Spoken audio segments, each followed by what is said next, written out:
안녕하십니까, 김용삼입니다. 오늘은 이승만 대통령에 대한 10가지 오해와 이해 중 벌써 8번째 시간이 돌아왔습니다. 제가 이 극강을 진행하면서 느낀 건 이 좌파라든지 공산주의자들은 그야말로 틈만 나면은 이승만 대통령을 무슨 수를 써서라도 뒤흔들어 대려고 하는 이런 모습을 제가 많이 발견하게 되는데요. 오늘은 그 중에 이승만 대통령을 공격하는 그 중에 아주 대표적인 용어가 하나 있습니다. 바로 이승만은 시대착오적으로 북진 통일을 외치다가 기습을 당했다, 이런 얘기들을 하고 있습니다. 이것도 참 웃기는 짓입니다. 이승만 대통령은 이미 1950년 6월 25일 날 북한에 남침을 하기 이전에 남침 의도를 꿰뚫어 보고 있었습니다. 바로 이럼에도 불구하고 좌파들은 그야말로 이승만 대통령을 무슨 용어를 동원해서든 물고 뜯고 왜곡을 하는 이런 일들이 벌어지고 있는데요. 오늘은 바로 이 부분에 대해서 여러분들하고 같이 대화를 나눠보고자 합니다. 저는 그 해방 직후에 한국의 모습이 어땠을까라는 것을 아주 단적으로 보여주는 자료가 하나 있다고 생각을 합니다. 바로 1946년 7월에 미 군정이 대규모 여론조사를 남한에서 실시를 했습니다. 그 여론조사 결과가 참으로 충격적이었습니다. 자, 그 여론조사 중에 이런 질문 항목이 있었습니다. 어떤 체제를 선호하는가? 이러한 질문에 그 당시 남한에 살고 있었던 국민들이 답한 결과를 보면 사회주의가 71%, 공산주의 7%, 자본주의가 좋다 하는 건 불과 얼마 되지도 않습니다. 14%. 자, 이런 상황이었으니 그 당시 국민들이 사회주의가 뭔지 공산주의가 뭔지 몰랐다 하더라도 심정적으로 혹은 정서적으로 사회주의에 대한 막연한 동경, 이런 것들이 지배적이었다는 것을 우리는 알 수 있습니다. 이런 이유 때문에 좌파학자나 우파학자를 막론하고 그냥 그대로 뒀으면 필연적으로 남한은 공산화됐을 것이다. 북한은 이미 공산화가 끝났으니까 남한마저 공산화되면 한반도 전체가 공산화됐겠죠. 그래서 그냥 공산주의 국가로 그냥 지지리 궁상으로 살다가 동구권이 무너지던 그 무렵에 겨우 개혁개방을 한다고 정신을 차렸을 것이다, 이렇게 주장들을 하고 있습니다. 바로 이런 주장은 좌파학자의 대표라고 할 수 있는 브루스 커밍스라든지 또 우파학자의 대명사라고 할 수 있는 그렉 브란지스키라든지 관점이 동일합니다. 그냥 놔뒀으면 공산화됐을 것이다. 이승만이라는 사람이 있었기에 이승만 대통령의 사람이 1945년 10월에 그야말로 노인네가 가방 하나 들고 와서 무슨 수단과 방법을 가리지 않고 대한민국이라는 나라를 건국을 했기 때문에 공산화되지 않은 것입니다. 바로 우리가 공산화되지 않고 자유민주주의 체제를 향유하고 있다는 것, 그 자체가 이승만 대통령이 가지고 있는 공로라고 저희들은 생각해야 되겠습니다. 그 당시에 소련이 북한에 진주해서 북한만 공산화를 한 것은 아닙니다. 소련은 막대한 조직력을 가지고 남한의 좌익까지를 아주 세밀하게 조정을 했습니다. 구소련이 망한 다음에 소련에서 극비문서들이 다 공개가 돼서 이런 사항들이 낱낱이 지금 밝혀지고 있습니다. 예를 들어서 슈티코프 회고록이라든지 그 당시에 옐친 대통령이 우리나라에 넘겨준 6.25 관련 극비문서라든지 이런 내용들을 보면은 소련 군정이 간첩들을 동원해서 박헌영이라든지 남한에 있는 좌익사회에 일거수일투족을 다 지원을 하고 지시를 하고 자금을 대주고 그리고 어떻게 하라고 아주 공식적으로 지령문까지 짜줘가지고 남한에서 조직적으로 폭동을 일으키고 양민을 학살하고 이런 일들을 벌입니다. 특히 소련군이 북한에 가서 화폐 개혁을 단행을 합니다. 자기네들이 이제 군표라는 걸 발행을 해서 뭐 북한에 있는 물건을 뭐 이리저리 뭐 마음대로 막 사다가 쓰고 그러다가 이게 뭐 엉망진창이 되다 보니까 하루아침에 화폐를 개혁을 합니다. 화폐를 개혁하는 명목으로 모은 그 조선은행권을 바로 이런 좌파 세력들을 통해서 남한으로 내려보내서 남한 자익들의 활동 자금으로 쓰게 됩니다.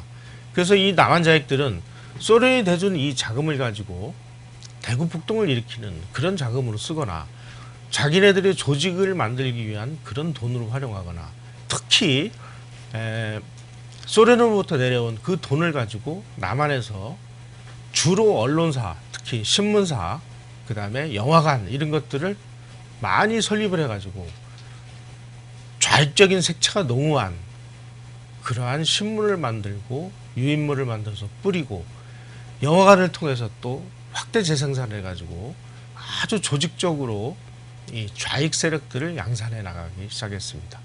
당시 소련이 얼마나 많은 돈을 남한으로 내려보냈느냐.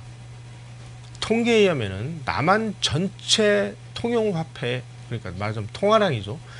통화량의 40%나 되는 아주 막대한 금액을 좌익들을 통해서 내려보냈습니다. 바로 이 돈을 가지고 조직적으로 좌익 활동을 전개한 것이죠.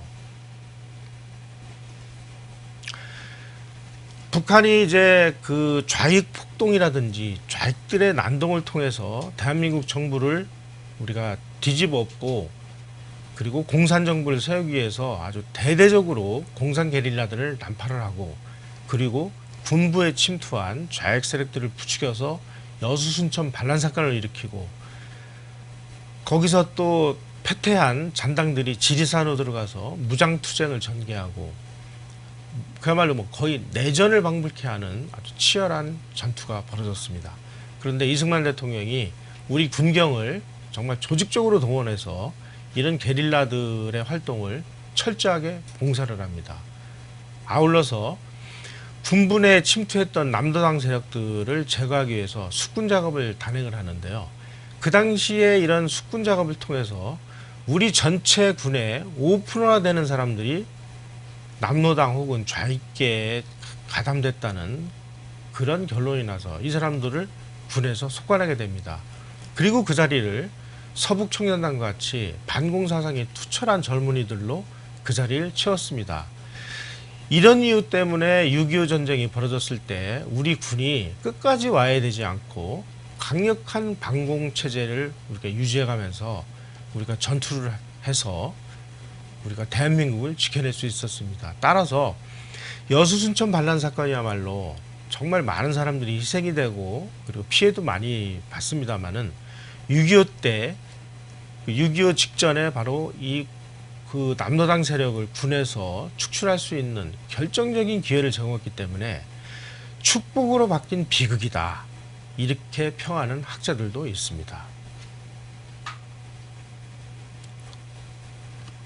자, 이제 그 북한이 게릴라를 침투시켜서 게릴라 활동을 통해서 남한 정부를 전복하려고 하는 그러한 의도가 실패를 하니까 6.25를 통해서 이제 인민군 정규군을 남침시켜서 대한민국을 처부수고 공산화를 하려고 하는 그런 전쟁이 이제 6.25인데요. 6.25가 벌어지게 된 몇 가지 그 시절의 상황을 한번 점검을 해보도록 하겠습니다. 1949년 6월 30일 날 주한미군이 완전 철수를 하게 됩니다. 그리고 1949년 9월에 장개석이 중국에서 주도권을 뺏기고 공산군에게 밀려가지고 대만으로 쫓겨가게 됩니다. 그리고 1949년 7월에서 8월 사이에 모택동이 국共내전에서 단련된 최고 정예부대라고 알려진 중국 이 팔로군 내의 조선족 부대들을 북한으로 들여보내서 북한의 인민군을 대대적으로 강화하게 됩니다. 또 1949년 9월에 스탈린이 미국으로부터 몰래 입수한 간첩들로부터 받은 자료를 토대로 해서 소련도 핵무기를 보유하게 됩니다.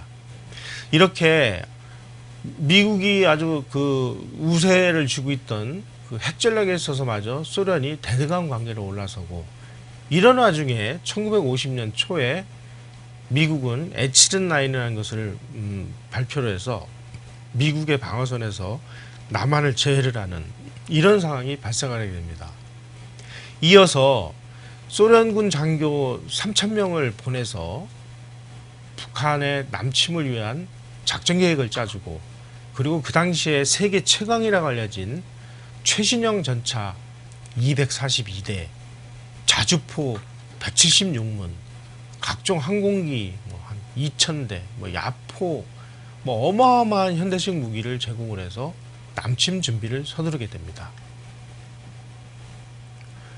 심지어 스탈린은 남침 작전 계획까지 세워졌는데, 처음에 1949년 3월에 김일성이가 남침을 하겠다고 요청이 왔을 때 스탈린이 그것을 반대합니다. 아직까지 미군이 철수하지 않았기 때문에 위험하다. 그리고 1950년에 재차 김일성이 다시 방문을 해서 또다시 남침 요청을 했을 때 그제서야 최종 승인을 하고, 그리고 소련 군사고문단을 통해서 남침 작전 계획까지 세워주고, 그리고 6월 25일 날로 남침 일자까지 정합니다. 소련군이 만들어준 그 남침 작전 계획 이름이 선제 타격 계획인데, 이렇게 되면은 북한이 먼저 쳐들어갔다는 게 너무 노골적으로 드러나니까 용어를 좀 바꾸자. 그래서 선제 타격 계획을 반격 계획으로 이렇게 바꿔서 인민군에게 제공을 합니다.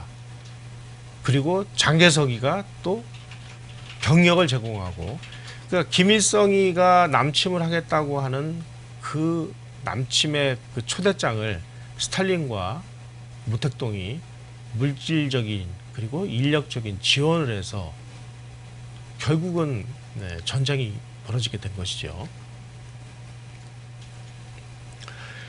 이런 상황에서 이승만 대통령은 그냥 가만히 손가락만 빨고 있었겠습니까? 이승만 대통령은 인민군이 대대적으로 그 전력을 강화하고 소련군들이 와서 남침 작전 계획을 세워주고, 그리고 인민군의 3개 사단이 북한으로 들어와서 인민군복으로 갈아입어서 대대적으로 좀 병력이 강화되고 있는 모습들을 아주 상세히 알고 있었습니다. 그러나 우리가 어떻게 할 방법이 없었습니다. 어느 정도로 이승만 대통령이 알고 있었느냐, 제가 이 부분을 아주 상세하게 설명드리기 위해서 자료를 찾아봤는데요. 1949년 10월 24일 날 미국의 언론과 여론주도층에게 공산군의 침략 가능성, 그리고 한국군이 무장할 수 있도록 도와달라는 서한을 여러 차례 보냈는데요. 그 중에 대표적인 편지를 제가 소개를 해드리겠습니다. 이승만 대통령이 미국에 있는 지도층들에게 이렇게 요청을 했습니다. 우리의 최근 기밀 보고서에 의하면 공산군이 추수가 시작되는 대로 항공기는 물론이고 기타 모든 것을 총동원하여 남한으로 내려올 만반의 준비가 되어 있다는 내용을 우리가 알고 있다. 무엇으로 우리는 그것을 막으려는 것인가? 소련 사람들이 밀고 내려오면 그것은 분명 국지적인 공격이 아니라 전면 공세가 될 것이다. 그러니 한국군의 무장을 도와달라. 탱크를 달라. 그리고 비행기를 달라. 구축함을 달라. 그러면 우리가 우리나라를 지킬 수 있다. 이렇게 요청을 했습니다. 불행하게도 미국은 이런 경고를 이승만 대통령이 이렇게까지 얘기하는 그런 경고를 다 묵살하고 한국이 요구한 항공기라든지 탱크라든지 이런 무기를 단 한 대도 제공하지 않았습니다. 미국이 주지를 않으니까 이승만 대통령이 국민 성금을 모아가지고 미국에서 그럼 우리 돈으로 비행기를 사오겠다 이렇게 얘기했는데, 미국이 비행기를 팔지도 않아가지고 할 수 없이 캐나다로 가서 캐나다에 가서 연습기를 사오는 이런 비참한 일이 벌어지고 말았습니다. 우리는 이런 부분들을 눈여겨보고 우리 후손들에게 좀 알려줘야 될 것 같습니다. 도대체 이렇게까지 호소를 했음에도 불구하고 미국이 한국에다 제공한 것은 카멜라 그냥 구식 소총하고 소총 탄환 이런 거밖에 주질 않았습니다. 그럼 우리가 뭘로 이걸 지키라는 얘기입니까?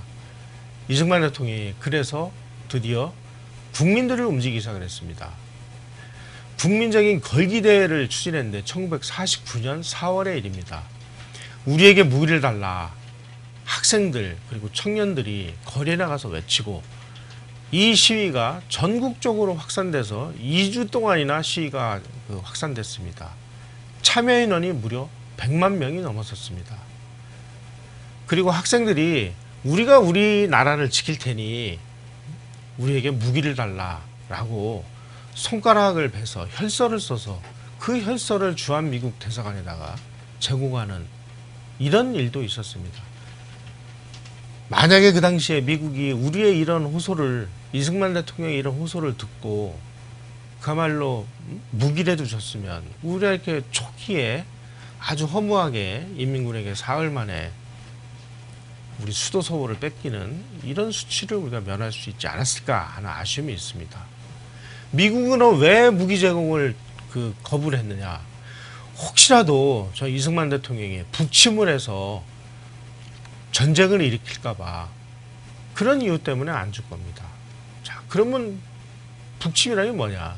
이승만 대통령이 실질적으로 북진 통일을 주장을 했습니다.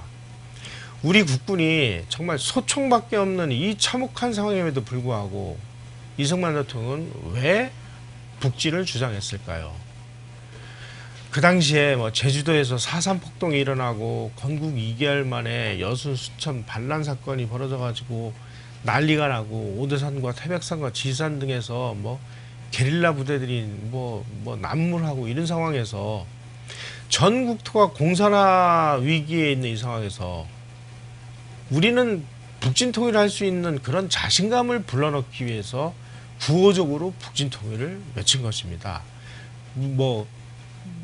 우리가 소총만 가지고 북한을 쳐들어갈 수는 없잖아요. 이승만 대통령은 우리가 정말 없음에도 불구하고 너희들 까불면 우리도 너희들을 칠 수 있다라는 이 엄포를 통해서 전쟁을 예방하고 우리 국군들의 사기를 높여주려고 했던 것이죠. 첫 번째로 이승만 대통령이 북진 통일을 주장한 이유를 학자들은 북한이 함부로 남침을 하지 못하도록 경고를 하기 위해서 그렇게 했다. 두 번째로는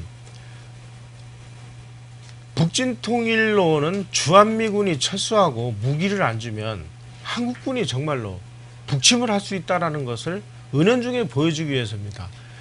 그 당시에 이승만 대통령은 한국에서 전쟁이 일어나면 미국은 필연적으로 참여할 수밖에 없을 것이라는 점을 알고 있었습니다. 따라서 우리한테 무기를 줘서 우리를 지킬 수 있는 힘을 갖춰주지 않으면 우리가 북한을 공격을 해서 전쟁이 벌어지면 어차피 미군이 참전할 것이 아니냐.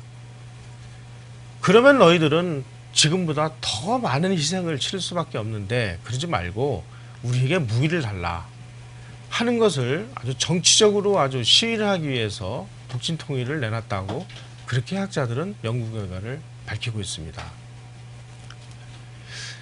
따라서 우리가 이 북진 통일론에 대한 것을 요약을 하자면 첫 번째로는 이승만 대통령은 미국의 세계 전략에 의해서 남한에서 주한미군을 철수시키면 당연히 우리가 우리 힘으로 대한민국을 지킬 수 있을 정도의 무기는 줄 것으로 그렇게 생각을 했습니다마는 그러한 무기조차 주지 않고 떠나가는 미국에 대해서 경고하는 의미도 있었을 것이고, 그리고 북진 통일을 주장함으로 인해서 북한이 함부로 남침을 하려고 하는 그런 의도를 사전에 봉쇄하기 위함이었다.